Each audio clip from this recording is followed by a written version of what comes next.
बीते 2 हफ्तों में गुजरात में चांदीपुरा वायरस के कारण करीब 16 बच्चों की मौत होने की आशंका है। ये बीमारी एक खास किस्म की मक्खी से फैलती है जिसे सैंड फ्लाई कहते हैं। आखिर वो क्या कारण है जिनसे ये बीमारी फैलती है और अगर ये मक्खी काट ले तो क्या होता है और ये पैदा कहाँ होते हैं, इस वीडियो में हम आपको ये सब बताने वाले हैं। सबसे पहले आपको ये बता दें कि आखिर ये फैलता कैसे है। चांदीपुरा वायरस एक वेक्टर जनित बीमारी है जो सैंड फ्लाई के द्वारा फैलती है। ये मक्खियां उन कच्चे पक्के मकानों की दरारों में रहते हैं जो मिट्टी और गोबर से लीपे पोते हुए होते हैं। आमतौर से ये संक्रामक मक्खियां घर के अंदरूनी हिस्सों में पैदा होते हैं।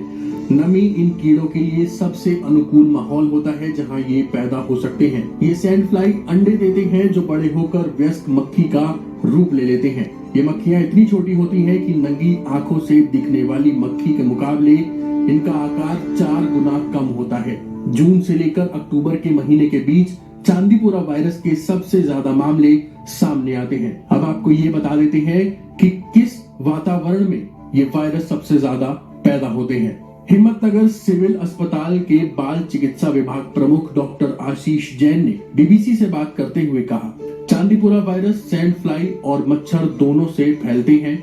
ये मक्खियां उन घरों की दीवारों में आई दरारों में नजर आती हैं जो मिट्टी या गोबर से पुती हुई होती हैं।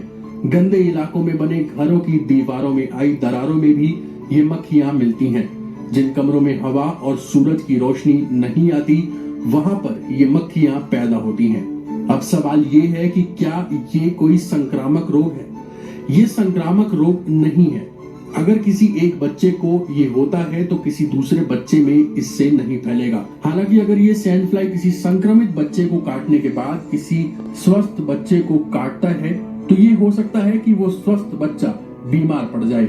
इस बीमारी की गंभीरता पर बात करते हुए डॉक्टर आशीष जैन ने कहा, इस बीमारी से जान गंवाने वाले बच्चों की दर करीब 85% है। इसका मतलब ये है कि अगर 100 बच्चों को ये बीमारी होती है तो 15 ही बचाए जा सकते हैं। आमतौर से इस बीमारी की चपेट में 14 साल तक के बच्चे ही आते हैं जिनकी रोग प्रतिरोधक क्षमता कमजोर होती है।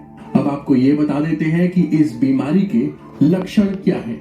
आमतौर से इस बीमारी के लक्षण कुछ इस प्रकार हैं: तेज बुखार, दस्त, उल्टी आना, जब्ती, नींद न आना और बेहोशी। और कुछ घंटों के बाद संक्रमित बच्चा कोमा में भी जा सकता है। चांदीपुरा वायरस से इन लक्षणों के अलावा चमड़ी पर धब्बे भी पड़ जाते हैं। डॉक्टरों के मुताबिक इस वायरस से होने वाली बीमारी का फिलहाल कोई इलाज नहीं है, केवल लक्षणों का ही इलाज हो पा रहा है और अभी तक इसके लिए वैक्सीन भी नहीं बनी है। अब आप ये समझिए कि इससे बचाव कैसे कर सकते हैं।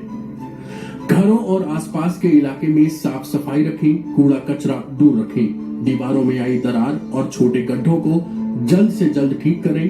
कमरे के अंदर सूरज की रोशनी लाने का प्रबंध करें। बच्चों को मच्छरदानी में सुलाने का प्रबंध करें। अगर हो सके तो बच्चों को धूल में खुले में खेलने से रोकें। कहीं भी पानी जमा न होने दें। कहीं भी मच्छर या मक्खियों को पैदा होने से रोकें।